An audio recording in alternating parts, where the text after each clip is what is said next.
Wandibla, en langue ivoirienne baoulée, presse-toi de venir ou encore viens vite est le titre de la deuxième œuvre littéraire du professeur Conan Roger Langui, maître de conférences en lettres modernes spécialiste en poésie africaine après l'Anka Talibo sorti en 2010. Elle a été dédicacée le samedi 15 février 2020 à l'université Félix Houphouët-Boigny d'Abidjan, Cocody, en présence de plusieurs centaines d'étudiants en lettres modernes. Le professeur Marie-Clémence Adom, aussi spécialiste en poésie africaine à l'université Félix Houphouët-Boigny, a été choisi pour la présentation de l'œuvre. Après avoir salué la présence massive des étudiants ce samedi, le professeur Adom a dit que depuis qu'elle a commencé à enseigner la poésie à l'université, et ce, avec le soutien des professeurs comme Messieurs Ngbesso ou Zadi Zarou et de leurs prédécesseurs comme Roger Langui, elle s'est fait le devoir de promouvoir chaque année une œuvre d'un poète. C'est pour montrer que la poésie africaine ne se limite pas qu'à Bernard Zadi Zarou, Bernard Dadier ou encore Jean-Marie Adjafi, a informé Madame Adom. Et c'est la raison pour laquelle cette œuvre a été mise au programme pendant 3 ans, un peu avant. Et après, que Kakanebon a été mise aussi au programme. Première raison, donc la promotion. Mais bien sûr, on ne promeut pas ce qui n'a pas de sens, ce qui n'a pas de valeur. Deuxième raison, et j'ai envie de dire la plus importante, c'est parce que j'ai découvert dans cet auteur la puissance d'un verbe créateur. On va en reparler.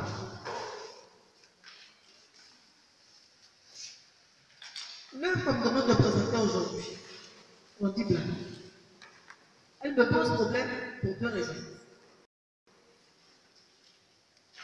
Le cours magistral de poésie africaine, de poésie ivoirienne, licence 3, est achevé depuis au moins 5 mois. Vous n'avez pas eu l'œuvre au programme. Donc, vous n'en avez peut-être jamais entendu parler pour certains. Comment donc, en l'espace de 20 minutes, extraire d'une œuvre ce qui est son essentiel, sans la réduire à des clichés qui sont forcément déformants. Pour moi, le premier principe, c'est de replonger l'œuvre dans le contexte historique de son apparition. Et quand je parle de contexte historique, je ne parle pas d'histoire historienne, d'histoire historique, je parle d'histoire littéraire. Par ailleurs, elle a ajouté que Wandibla est à cheval entre le courant indépendantiste et le courant oraliste.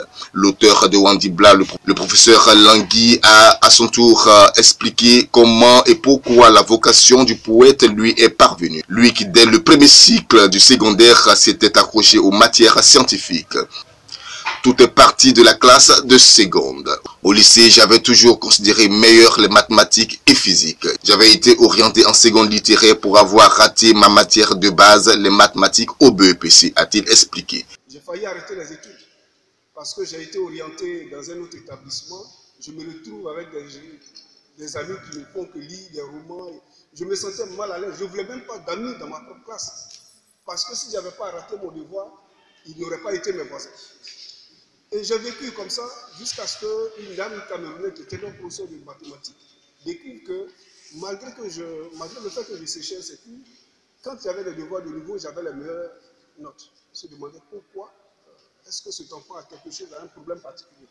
Mais c'est le professeur de physique, de sciences physiques, qui intervenait, je crois, au lycée normal de Dabou, et qui venait chez nous parce que j'étais dans un séminaire privé, qui a découvert, parce qu'à un de ses cours, j'avais la tête baissée, j'ai acheté mon premier ouvrage de poésie, de littérature française, et j'ai découvert un poème qui m'a fasciné.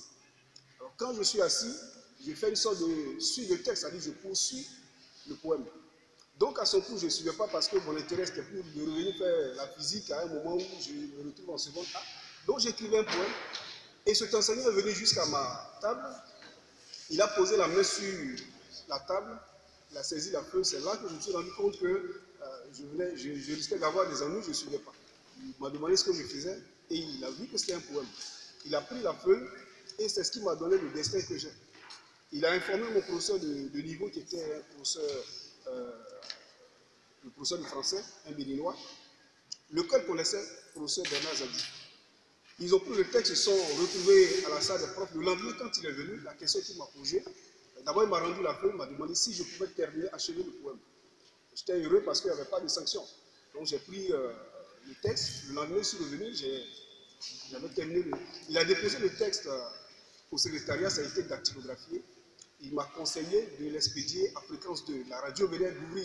Il y avait une émission dédiée à la poésie. Donc, de cette date, tous les mercredis, ce poème était lu sur 2 mois. Avec le soutien de ses enseignants d'alors, il est devenu un passionné de la poésie qui a fait de lui l'auteur de 2 œuvres poétiques pour le moment.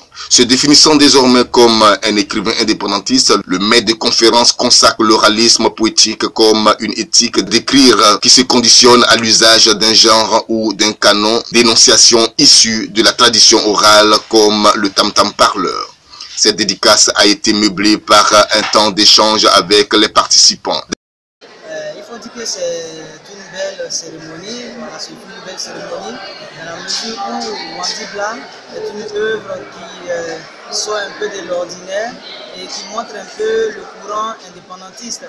Voilà, puisque juste en arrière-plan, il y a le manifeste indépendantiste. Indépendantiste, il faut entendre par là voilà, l'indépendance sous toutes ses formes, que ce soit l'indépendance au niveau comportemental, au niveau psychologique, au niveau moral et financier.